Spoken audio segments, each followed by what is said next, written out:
going to interview the Matildas about how they played football when they were kids, just like us. Over to you, Eli. What was your favourite position to play? When I was younger, my favourite position to play was central midfield, but now that I'm older, I'm playing centre back. Did you always want to be a professional player?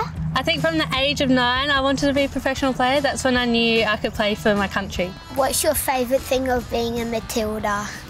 My favourite thing being Matilda would have to be playing with my teammates and also playing in front of our amazing fans and playing in Australia. Claire, what was the first club you played for? The first club that I played for was called the Grenfell Junior Soccer Club, and it's in country New South Wales. Okay, so you're from New South Wales? I am from New South Wales. How many keepy-uppies can you do? Oh, I haven't done them for a while, but when I was younger, I always used to do them, and I think my record was around 80 or 90.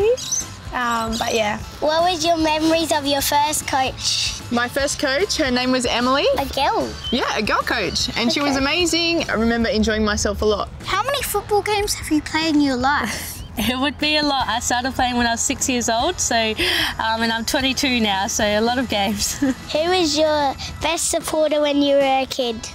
When I was a kid, my mum and dad were my biggest supporters. They took me to all my trainings, all my games, and always supported me in whatever I did. Same, that happened to me That's too. awesome. What is your top piece of advice for young players like us? Just to have fun and work hard.